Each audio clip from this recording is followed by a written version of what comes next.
Back to the wavy newsroom on election night, election central, if you will. Tom Schaad, along with our political analyst Joel Rubin. A very exciting night here in Hampton Roads. Everybody's talking about the Virginia Senate race as Ed Gillespie continues to show a very strong running, the GOP candidate over a very popular Democrat, Mark Warner. You know, when Eric Cantor got beat here back in June, you should have told everybody that you can't predict anything anymore. Yeah, right? David Bratt, he's a winner tonight, too. Bratt has won. There'll be a Bratt in probably more than one Bratt in Congress, but one of them is actually named Bratt, David Bratt from the 7th District up at Randolph-Macon. But anyway, Ed Gillespie may win this race. He's up by about 4 points right now. I mean, more than 3/4 of the votes are in. Of course, it could all change, but he's had a pretty steady lead here for a while. And everybody most people I talk to leading up to this thing, oh, Warner's going to win easy. Conventional wisdom. Conventional wisdom is often wrong. So what does that say then about running against the president? It helps. I mean, especially in a blue state. Well, this is the midterm, and most presidents in their 6th year, and this is the 6th year for Barack Obama, don't do well. Even Franklin Roosevelt didn't do well in his 6th year. Bill Clinton didn't do very well.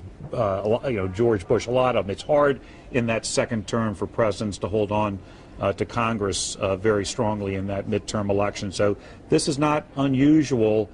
Everybody thought Mark Warner was Teflon. I don't think he's Teflon, and I do think that Ed Gillespie ran a really good campaign. I was just going to ask you, what do you think that Ed Gillespie did right, given the, let's face it, the overwhelming odds? I mean, I think the closest poll I saw had him down 7 points. Ed Gillespie is a very clever guy. As a matter of fact, they had a contest for the funniest celebrity up in Washington back several years ago. Gillespie came in second. The guy is good. He's a good with a quip. He's good on his feet. People didn't know him very well or very much. But the guy has got a good, sharp Republican mind. Remember, he was chairman of the National Republican Party. He's helped a lot of Republicans across the country. Mitt Romney in his 2012 run. Exactly. He's got a lot of experience. I moderated a forum before the Central Business District here a couple weeks ago with Warner and Gillespie. I had never met Ed Gillespie before, had never seen him speak in public before. I came away, and I think a lot of people in that room, most of them I think would have been default Warner people, came away, wow, this guy's not what I had been led to believe, not the guy that Mark Warner had portrayed. So I'm stunned, I'm not shocked that if Ed Gillespie holds on to win this thing in what really is a Republican year. And by the way, he'll be the only statewide Republican that's elected in Virginia, because you got Tim Kaine as the Democratic senator, and of course the governor, lieutenant governor, attorney general, all Democrats right now. Let's go back for a moment to Governor McDonnell, former Governor McDonnell, and the scandal that recently pretty much brought down his political career if he wanted to get back into politics. How much of the scandal surrounding Senator Warner could play into this? Virginians seeing a repeat, like, you know what, I don't want to deal with this. Well, it's interesting because Warner ran, most of his campaign was about Ed Gillespie, the sleazy lobbyist, worked for Enron and all that sort of stuff, which people were processing, but maybe didn't become a real issue for them because they really didn't know Ed Gillespie very well.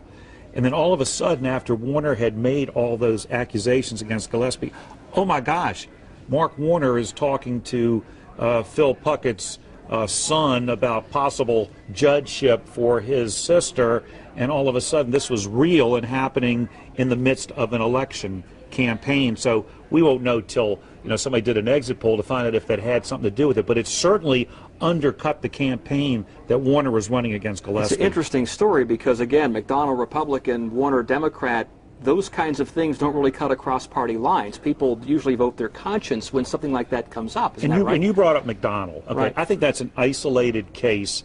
That was Bob McDonnell, his family, and the sins that he did while he was governor of Virginia. I don't think Virginians were blaming any other Republican or any Democrat for that. It was focused just on that.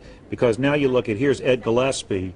If he wins tonight, will have won on his own. He didn't even get much help from the national Republicans because they didn't think he was going to win.